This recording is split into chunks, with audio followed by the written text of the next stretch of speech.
ಈಶ್ವರಪ್ಪನವರ ವಿಚಾರದಲ್ಲಿ ಏನು ಹೇಳ್ತೀರಾ ಸರ್? ಅಲ್ಲ ನೋಡಿ, ಈಶ್ವರಪ್ಪನವರು ನಾನು ಭೇಟಿ ಮಾಡಿದ್ದೆ.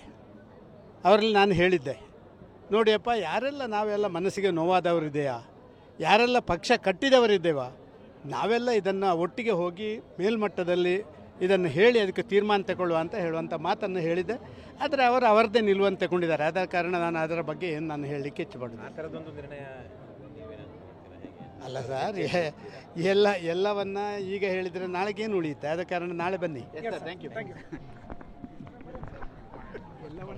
ಈಶ್ವರಪ್ಪನವರ ವಿಚಾರದಲ್ಲಿ ಏನು ಹೇಳ್ತೀರಾ ಸರ್?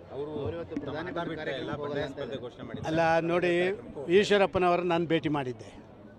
ಅವರಲ್ಲಿ ನಾನು ಹೇಳಿದ್ದೆ, ನೋಡಿಯಪ್ಪ, ಯಾರೆಲ್ಲ ನಾವೆಲ್ಲ ಮನಸ್ಸಿಗೆ ನೋವಾದವರಿದೆಯಾ, ಯಾರೆಲ್ಲ ಪಕ್ಷ ಕಟ್ಟಿದವರಿದ್ದೇವ, ನಾವೆಲ್ಲ ಇದನ್ನು ಒಟ್ಟಿಗೆ ಹೋಗಿ ಮೇಲ್ಮಟ್ಟದಲ್ಲಿ ಇದನ್ನು ಹೇಳಿ ಅದಕ್ಕೆ ತೀರ್ಮಾನ ತಗೊಳ್ಳುವ ಅಂತ ಹೇಳುವಂಥ ಮಾತನ್ನು ಹೇಳಿದ್ದೆ. ಆದರೆ ಅವರು ಅವರದ್ದೇ ನಿಲುವನ್ನು ತಗೊಂಡಿದ್ದಾರೆ. ಆದ ಕಾರಣ ನಾನು ಅದರ ಬಗ್ಗೆ ಏನು ನಾನು ಹೇಳಲಿಕ್ಕೆ ಇಚ್ಛೆಪಡೋದು. ಆ ಥರದೊಂದು ನಿರ್ಣಯ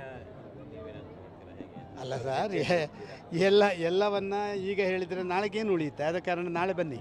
ಥ್ಯಾಂಕ್ ಯು. ಈಶ್ವರಪ್ಪನವರ ವಿಚಾರದಲ್ಲಿ ಏನು ಹೇಳ್ತೀರಾ ಸರ್? ಅಲ್ಲ ನೋಡಿ, ಈಶ್ವರಪ್ಪನವರು ನಾನು ಭೇಟಿ ಮಾಡಿದ್ದೆ. ಅವರಲ್ಲಿ ನಾನು ಹೇಳಿದ್ದೆ, ನೋಡಿಯಪ್ಪ, ಯಾರೆಲ್ಲ ನಾವೆಲ್ಲ ಮನಸ್ಸಿಗೆ ನೋವಾದವರಿದೆಯಾ, ಯಾರೆಲ್ಲ ಪಕ್ಷ ಕಟ್ಟಿದವರಿದ್ದೇವ, ನಾವೆಲ್ಲ ಇದನ್ನು ಒಟ್ಟಿಗೆ ಹೋಗಿ ಮೇಲ್ಮಟ್ಟದಲ್ಲಿ ಇದನ್ನು ಹೇಳಿ ಅದಕ್ಕೆ ತೀರ್ಮಾನ ತಗೊಳ್ಳುವ ಅಂತ ಹೇಳುವಂಥ ಮಾತನ್ನು ಹೇಳಿದ್ದೆ. ಆದರೆ ಅವರು ಅವರದ್ದೇ ನಿಲುವನ್ನು ತಗೊಂಡಿದ್ದಾರೆ. ಆದ ಕಾರಣ ನಾನು ಅದರ ಬಗ್ಗೆ ಏನು ನಾನು ಹೇಳಲಿಕ್ಕೆ ಇಚ್ಛೆಪಡೋದು. ಆ ಥರದೊಂದು ನಿರ್ಣಯ ಅಲ್ಲ ಸರ್, ಎಲ್ಲವನ್ನ ಈಗ ಹೇಳಿದರೆ ನಾಳೆಗೇನು ಉಳಿಯುತ್ತೆ? ಆದ ಕಾರಣ ನಾಳೆ ಬನ್ನಿ. Thank you.